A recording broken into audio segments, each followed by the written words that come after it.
Hello friends, welcome to Anamika's Edu Space, and today we are going to study about physiological role of the micro elements. So let's get started. जो micro micro element जो हम लोगों को मिला है वो है iron. तो आयरन किस चीज में हम लोग के काम आते हैं? आयरन है एक ऐसा माइक्रो एलिमेंट जो इलेक्ट्रॉन ट्रांसपोर्टर के हिसाब से काम करते हैं। कहाँ पे? In the process of photosynthesis and in the process of respiration. तो ये ट्रांसपोर्ट इलेक्ट्रॉन एंड ये अपना ऑक्सीडेशन स्टेट चेंज करता है from Fe2+ it becomes Fe3+ and उसके बाद वो क्या काम करता है? Development of in the protein synthesis also. तो डीएनए जो है, डीएनए आरएनए में हम लोग को प्रोटीन सिंथेसिस का काम होता है। तो वो काम में भी आयरन हम लोग का हेल्प करता है। मतलब प्लांट फ्लो के प्रोटीन सिंथेसिस में आयरन बहुत काम आता है। उसके बाद डेफिशिएंसी सिम्टम्स जब हम पढ़ेंगे तो डेफिशिएंसी सिम्टम्स क्या क्या होते हैं आयरन की कमी से प्लांट में? वो होता है इंटरवेनल क्लोरोसिस होता है, जो यंग लीव्स में हो जाते हैं इंटरवेनल क्लोरोसिस। फिर नेक्रोसिस मतलब कुछ लीव पार्ट होता है, मतलब प्लांट बॉडी के, जैसे कि लीफ मार्जिन, लीफ टिप, वो सब की डेथ हो जाती है। उसके बाद ग्रोथ रिडक्शन हो जाती है, मतलब स्टंटेड ग्रोथ, मतलब अच्छा ग्रोथ नहीं हो पाता है, ग्रोथ बहुत रिड्यूस्ड हो जाता है जब आयरन की कमी होती है प्लांट के बॉडी में। उसके बाद नेक्स्ट जो मिनरल के बारे में हम पढ़ने वाले हैं वो है मैंगनीज। तो मैंगनीज की कमी से हम लोग के बॉडी में क्या क्या ऐसा होता है? तो मैंगनीज एक ऐसा चीज, मतलब एलिमेंट जो प्लांट एब्जॉर्ब करते हैं in the bivalent form, that is Mn2+ form में वो प्लांट एब्जॉर्ब करते हैं। और वो क्या क्या काम करता है प्लांट में? वो एक्टिवेटर का काम करता है। जब फोटोलाइसिस ऑफ वाटर में कुछ जो एंजाइम्स होते हैं लाइक नाइट्रेट ऑक्सीडेज, फिर मैलिक डिहाइड्रोजिनेज, फिर नाइट्रेट रिडक्टेज, ये सारे एंजाइम्स में मैंगनीज जो एंजाइम एक्टिवेटर के काम करते हैं। उसके बाद क्या क्या वो मैंगनीज टेक पार्ट करते हैं, जो ये पे लिखा हुआ है metabolism and activities. Like metabolism मतलब क्या? जो रेस्पिरेशन होता है, फिर फोटोसिंथेसिस होता है, जो ये सब नाइट्रोजन मेटाबॉलिज्म होता है, ये सारे एक्टिविटीज में मैंगनीज टेक पार्ट करते हैं। उसके बाद हम लोग डिस्कस करने वाले हैं कि डिफिशियंसी सिम्टम्स क्या होता है मैंगनीज के। तो डेफिनेशंसी सिम्टम्स जो होता है वो है इंटरवेनल क्लोरोसिस, फिर ब्राउन स्पॉट हो जाता है, लेग्यूम में कंचिलेडन्स में हो जाते हैं, फिर स्टंटेड ग्रोथ होता है। उसके बाद फ्लावर ऑफन स्टेराइल फॉर्मेशन में पाए जाते हैं। स्टेराइल फॉर्मेशन मतलब फ्लावर जो हम लोग के रिप्रोडक्टिव ऑर्गन होते हैं प्लांट में, वो रिप्रोडक्शन करने के काबिल नहीं रहते हैं। उसके बाद होता है कि निकल आता है। जब हम लोग निकल के बारे में पढ़ेंगे तो निकल हम लोग के किस चीज में काम आता है? तो निकल एज अ प्लांट जब एब्जॉर्ब करते हैं तो डाइवेलेंट कैटायन के हिसाब से एब्जॉर्ब करते हैं, दैट इज Ni2+। और निकल एक ऐसा कंपोनेंट है जो दो एंजाइम से बने हुए हैं, एक है यूरिएज एंड हाइड्रोजिनेज। तो ये दोनों कंपाउंड मतलब एंजाइम से बने हुए हैं निकल। और हाइड्रोजिनेज एक plays an important role in H2 metabolism, that is hydrogen बनाते हैं। And when H2 is release by some N2 fixing organism, जब वो जो बैक्टीरिया मैंने बोले थे कि बैक्टीरिया नाइट्रोजन फिक्सेशन करते हैं, जब वो लोग जब H2 रिलीज करते हैं तो वो हाइड्रोजिनेज H2 बहुत अच्छे से, मतलब H2 मेटाबॉलिज्म में काम आते हैं हाइड्रोजिनेज। तो निकल भी मतलब जब उसका मेटाबॉलिज्म करते हैं दोनों चीज का, एक तो यूरिया और एक यूडीडीएस, क्योंकि वो दोनों चीज से बने हुए रहते हैं। और इसका डेफिशिएंसी सिम्टम क्या है? डेफिशिएंसी सिम्टम है कि digital accumulation of the urea in the leaves. जैसे कि यूरिया जब लीव्स में एक्युमुलेट हो जाते हैं सारे लीव्स में, तब उसमें क्या हो जाता है कि मतलब इसका नेक्रोसिस का डेफिशिएंसी है कि सारे यूरिया लीव्स में एक्युमुलेट हो जाते हैं। और उसके बाद होता है कि नेक्रोसिस हो जाते हैं लीफ टिप में जनरली, जब निकल का कमी रहता है। उसके आगे हम लोग पढ़ने वाले मॉलिब्डेनम के बारे में। तो मॉलिब्डेनम एक ऐसा एलिमेंट है जो डाइवेलेंट और मोनोवेलेंट दोनों फॉर्म्स में प्रेजेंट होते हैं प्लांट बॉडी में, और प्लांट ऐसे एब्जॉर्ब करते हैं डाइवेलेंट और मोनोवेलेंट फॉर्म में। और it is a component of enzymes of nitrogenase, nitrate reductase and therefore involved in biological nitrogen fixation and nitrogen metabolism. तो ये मेटाबॉलिज्म, नाइट्रोजन मेटाबॉलिज्म और नाइट्रोजन फिक्सेशन में जो काम आते हैं, क्योंकि वो एक ऐसा ही कंपोनेंट है जो दो एंजाइम से बने हुए हैं, जैसे कि नाइट्रोजिनेज और नाइट्रेट रिडक्टेज से बने हुए होते हैं मॉलिब्डेनम। और मॉलिब्डेनम कुछ डिहाइड्रोजिनेसेस जो रिएक्शन होता है, डिहाइड्रोजिनेशन का रिएक्शन, उसमें भी काम आते हैं एज अ डिहाइड्रोजिनेज।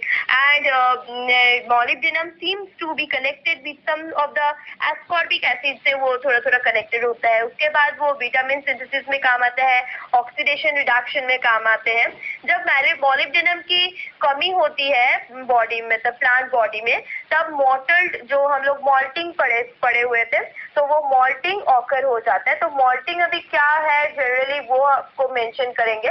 तो मॉल्टिंग है कि patches of green and non green areas occur हो जाते हैं, एंथोसाइनिन पिगमेंट, फिर लॉस ऑफ क्लोरोफिल, ये सारा प्लांट बॉडी में दिखाई देते हैं, तो उसको बोलते हैं मॉल्टिंग।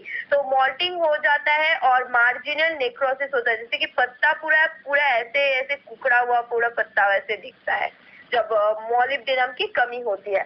उसके बाद होता है infolding, lamina falls down, slide growth retardation, loosening of inflorescence in the cauliflower.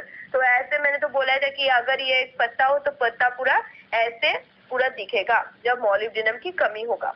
उसके बाद आता है कि बोरॉन। बोरॉन क्या होता है? तो बोरॉन जब हम लोग एक प्लांट एब्सॉर्ब करते हैं as a form of borate, that is BO3 it is the role in translocation of the sugar. तो शुगर ट्रांसपोर्ट करने में वो बहुत हेल्प करता है, जैसे कि यहाँ पे प्लांट शुगर मतलब ही always carbohydrate is the primary sugar component. तो carbohydrate transport through phloem and root nodulation में भी हेल्प करता है, जो रूट नॉड्यूल्स फॉर्मेशन करता है नाइट्रोजन फिक्सेशन के टाइम में। फिर पोलन जर्मिनेशन में हेल्प करता है, कैल्शियम यूटिलाइजेशन में हेल्प करता है, synthesis of nucleic acid and also synthesis of protein. तो बोरोन एक्चुअली जो सिंथेसिस ऑफ न्यूक्लिक एसिड और प्रोटीन जो काम करता है बोरोन, तो इसलिए वो किस चीज में काम आता है? सेल डिविजन के टाइम काम आता है, सेल इलोंगेशन के टाइम काम आता है, सेल डिफरेंशिएशन के टाइम काम आता है, पोलन जर्मिनेशन के टाइम काम आता है, pollen growth of the pollen tube में काम आता है, hormone and nucleic acid metabolism में, सारे चीज में ये बोरॉन काम आता है। उसके बाद बोरॉन की कमी की वजह से प्लांट बॉडी में क्या क्या दिखाई देते हैं, जैसे कि death of shoot apex, root loss, apical dominance, stunt growth, and then comes stem becomes brittle but remains stout and small side like fruit. तो बोरॉन डेफिशिएंसी में मेन जो स्टेम एपेक्स होता है उसका डेथ हो जाता है, जो स्टेम ही होता है स्टेम का डेथ हो जाता है।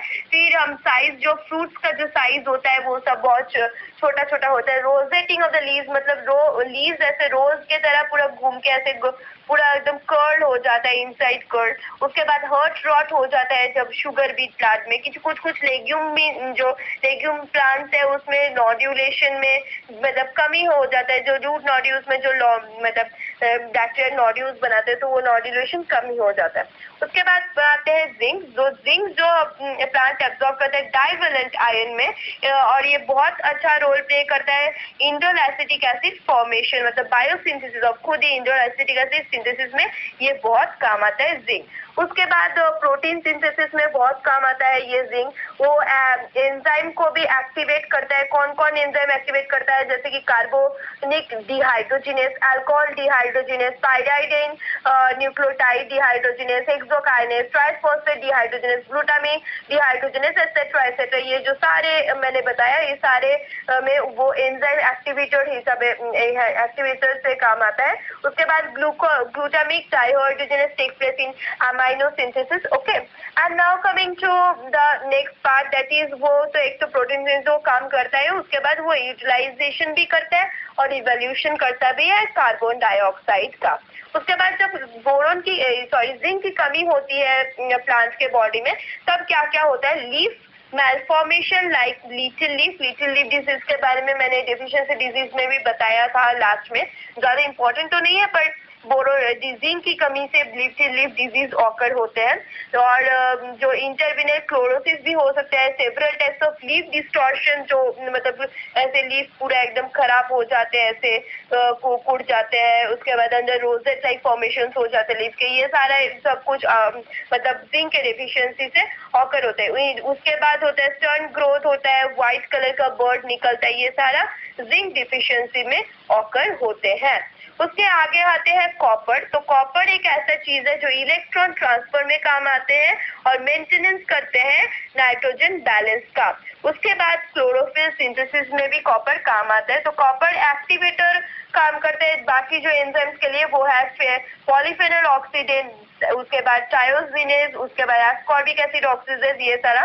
तो उसका एक कंपोनेंट भी है जैसे कि plastocyanin and acts as a key role in the electron transport state of the photosynthesis. Okay, now coming to the deficiency. Copper के डेफिशिएंसी से क्या क्या होता है, वो है apical necrosis of the young leaf, blackening of the potato tuber. जो potato का जो आई होता है, हम लोगों ने देखा है पोटैटो के अंदर, मतलब बाहर में जो आई पोटैटो ट्यूबर्स बोलते हैं, तो उसमें ब्लैकनिंग हो जाते हैं, स्किन स्प्लिट हो जाते हैं बॉडी में, जो प्लांट बॉडी में सबका अलग अलग मतलब ऐसे फट जाता है पूरा स्क्रीन।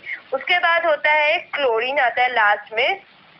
तो क्लोरीन एक ऐसा मोनोवैलेंट आयन है जो सॉइल मोनोवैलेंट में एब्जॉर्ब करता है। जिस Cl- में क्लोरीन ऑक्सीजन लिबरेट करता है। जब फोटोलाइसिस ऑफ वाटर होता है उसके टाइम में ऑक्सीजन इवॉल्व करता है ये क्लोरीन। ये सेल डिविजन में भी काम आता है, फिर normal production of the fruit होता है इस मतलब क्लोरीन हारने से। उसके बाद फोटो प्रोडक्शन ऑफ ऑक्सीजन, और ये एनायन कैटायन बैलेंस भी मेंटेन करता है, डेवलपमेंट करता है ऑस्मोटिक पोटेंशियल का। उसके बाद यंग लीव्स और रूट्स जो होते हैं उसी में ये सेल डिवीजन करते हैं। उसके बाद जो मतलब डेफिशिएंसी ऑफ क्लोरीन है वो है कि लीफ में जब क्लोरीन नहीं रहता है तो ब्रोंज जैसा एक कलर आ जाता है, क्लोरोसिस हो जाता है, नेक्रोसिस हो जाता है, लीफ विल्टिंग होता है। उसके बाद फ्लावर एब्सिशन होता है, जो फ्लावर पहले मतलब प्री मैच्योर फॉल हो जाता है फ्लावर का। उसके बाद रिड्यूस फ्रूटिंग जो फ्रूट होता है वो फल बहुत कम आते हैं प्लांट्स में। तो ये वीडियो हम पूरा एंड में आ चुके हैं। वीडियो का सारा मैंने बता दिया है, सारा जो माइक्रो एलिमेंट के फिजियोलॉजिकल फंक्शंस भी बता दिए और उसके सारे डेफिशिएंसी सिम्टम्स भी बता दिए। अगर आपको ये वीडियो अच्छा लगा हो तो आप इस वीडियो को लाइक जरूर कीजिए और